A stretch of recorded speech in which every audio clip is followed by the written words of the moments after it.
Good morning, folks, and welcome to Stock Charts Today. This is Bob Desmond, and it is May the 7th, 5:16 in the a.m. Eastern Standard Time. Let's begin with the S&P 500, which is up this morning. We have about a quarter percentage point move, or 7.5 points on the session. Now, yesterday on the week ahead commentary, I went over with members our strategy for the coming week, and it's going to hinge a lot on the Federal Reserve meeting from last week and the interpretation of the markets of what is more of a catalyst. Meaning, will the markets decline on fears of inflation, or B, will they rally on the probability that we will certainly not get a fourth rate hike this year, and there's a good chance, given the Federal Reserve's admission that the economy is slowing, that we may not even get a third. So as it stands this morning, it appears as though the markets are trending in the direction of favoring a market that will have the Federal Reserve less aggressive. Now, as I always say, don't get too excited about the bright green futures, because that's exactly what the talking heads on CNBC want you to do. They want to take a parking space in your head, and they want you to go chasing the markets higher at the open. So, of course, we're not going to do that. Let's get to the trip Qs. Now, the NASDAQ closed higher last week. We are up about 41 points, almost 42 points on the session so far today. And that is over a half percentage point. So we are looking good as we proceed into the open. I'll be worried about these upper bands of resistance, and we'll see whether or not, if we get there, do we break out on volume. The Dow Futures, they are up just shy of a quarter percentage point. Now remember, this goes for the S&P 500 as well. We spoke a lot last week about this cup with handle formation. We are seeing so far this week a continuation breakout. No new weekly high yet, and that's what we'll be looking for. Do we put in a new weekly high on these averages?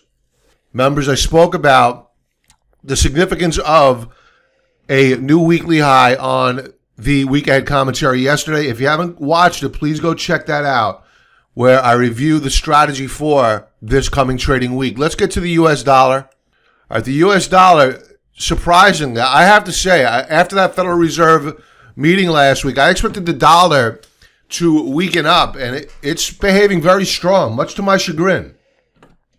We are long of silver. We are long of the gold mining names, not gold yet. But the admission by the Federal Reserve that there is inflation and rising in this economy, and the fact that, for the most part, what they said is that we're going to raise our ceiling on the amount of inflation we're going to allow, and that 2% was only an average. And they didn't use those words exactly, but if you read the statement, they included the word symmetry. So the dollar is pressing higher. No new weekly high yet. A new weekly high will be significant because we are right at very significant resistance. Let's check out precious metals, gold. Now, when I went to bed last night, we were up and trading above prior support.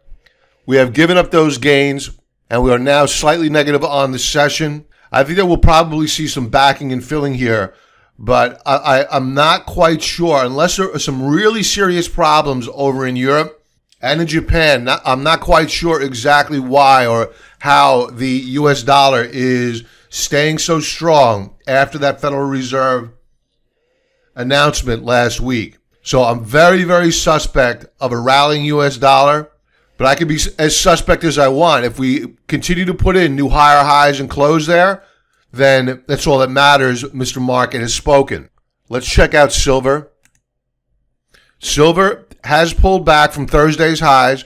We are now higher on this 4-hour bar, but still down on the morning. So what we're looking for here is a breakout, and we're there now. We're breaking out now on this 4-hour chart, but we haven't closed there yet, and that's really what matters, is a close above resistance.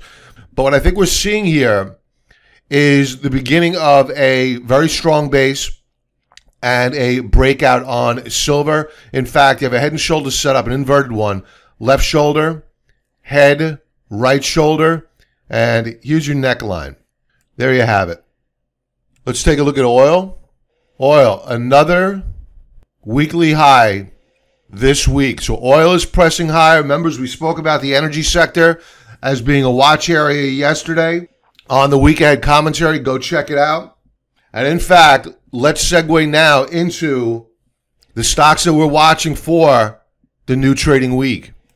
MDU Resources, these are all going to be weekly charts.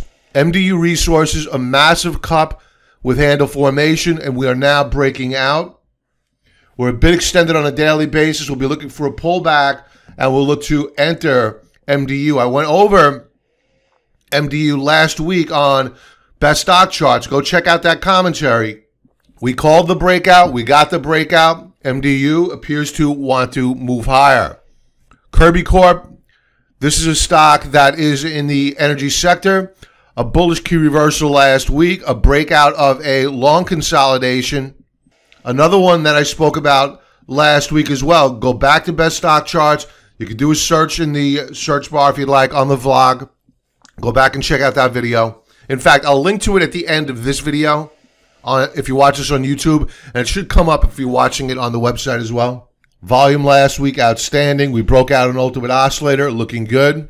Canada Goose Holdings, we put it in a new weekly high last week, but not a closing high.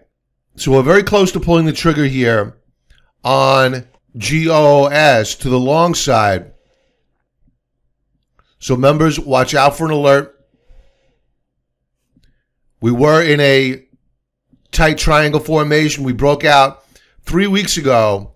We've been consolidating, retesting the breakout point.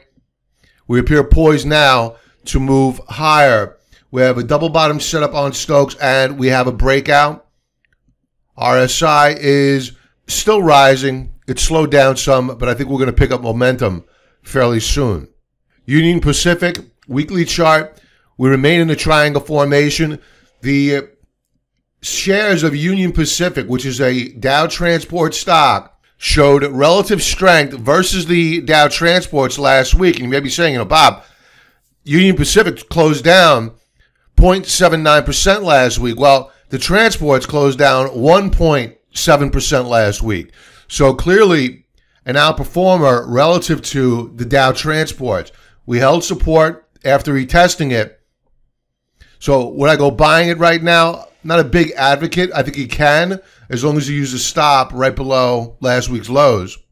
So members, more to come on our strategy. Now, a member's stock chart request that I received was Tenet Healthcare. I spoke about Tenet Healthcare as a watch stock last week. I said that it was in a bull flag formation, expect a breakout. We got that breakout, a huge breakout last week. We were up 28.22% on the week. Would I go chasing it now? No, you can't. Daily chart. We stopped dead at the 200 period moving average on a weekly chart. Now on a daily chart, you can see that we've stalled out here a little bit. You're going to get a pullback. On that pullback and a higher low, I think you could buy the shares. But I would not chase these shares right now. They're very extended relative to the 2 and 3 standard deviation Bollinger Band. The bearish key reversal on Friday would imply that we're going to get a pause here and a pullback. Don't go fighting it. It'll come to you. Another watch stock is Alliance Bernstein. We're very close to a breakout here on a weekly basis. Stokes are rising. RSI is rising. Volume last week outstanding. So the shares remain a watch and a potential long for this coming trading week. And that's it for this Monday, folks. If you watch this on YouTube, subscribe to my channel, leave a comment, and click that bell to get notified of future videos.